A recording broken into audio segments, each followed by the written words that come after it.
Le Bénin abrite depuis ce lundi 6 juin 2022 la formation des aumôniers et juges de paix de l'organisation Konasé Chaplin.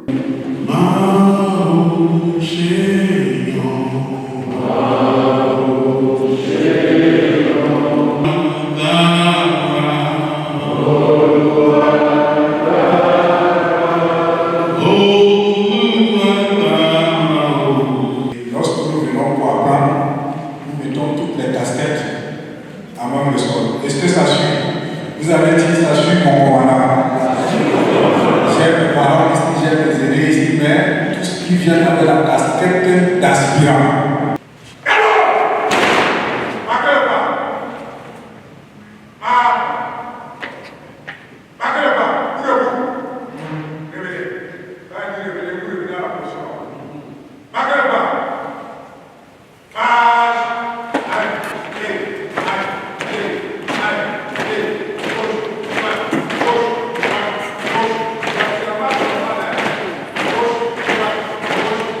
À l'entame de cette première journée de formation au siège de la mission Source de Vie, les aspirants accueillent à cœur joie le général Carlos Aroba, président mondial de Konasé Chaplin et sa délégation.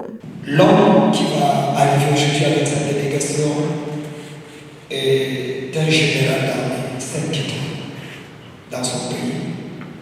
Il est également le vice-président de la Cour spéciale internationale d'arbitrage des droits de l'homme des Nations Unies, ISCAF, au niveau des Nations Unies.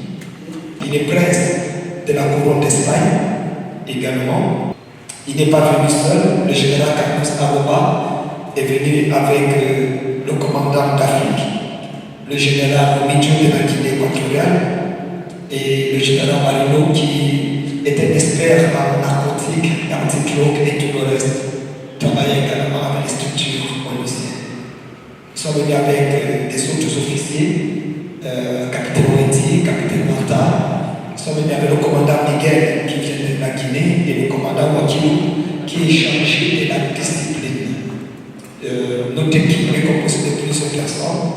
Il y a le président du NJDP, nous avons le responsable, nous avons également le pasteur Ada, les gens avec qui nous avons travaillé au niveau du Togo. Et nous avons également le président du comité d'organisation du Togo, le commandant du Togo qui est sur la protection. C'est lui qui avait le championnat derrière. Repos.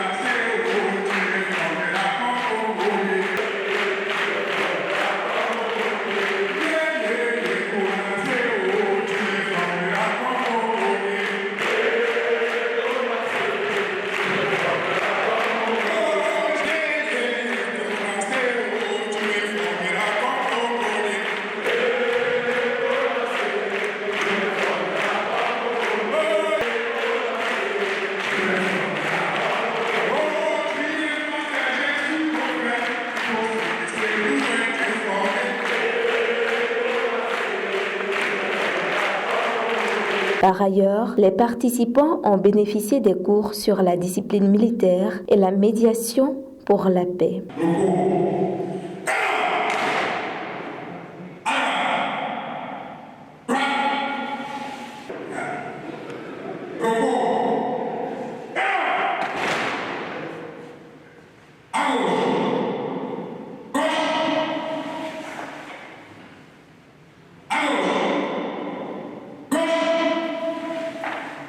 La paix étant le seul garant, comme disait d'ailleurs le 7e président, le 7e secrétaire général des Nations Unies, Kofi Annan, il disait il n'y a pas de progrès sans la paix et il n'y a pas de paix sans progrès. Autrement dit, puisque n'importe quelle nation vise le développement et le progrès, il est important que ces nations bâtissent un climat de paix.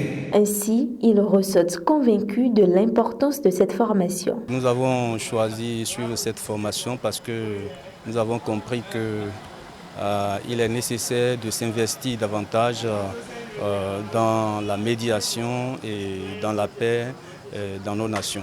Déjà au premier jour, nous voyons que les choses se passent très bien et ça donne de l'engouement pour pouvoir continuer. C'est une initiative noble qui a été prise et nous pensons que le Bénin va rentrer dans la danse et pour former des aumôniers et des juges de paix pour notre nation. Mais cette formation d'aumôniers nous permet aussi d'aller sur le terrain pour apporter notre contribution, pour aider les pauvres, pour aider les démunis, pour aider les blessés, ceux qui sont en guerre et qui ont besoin de soutien. Et je pense que nous sommes dans une formation de préparation pour nous engager dans cette organisation appelée CONACYT.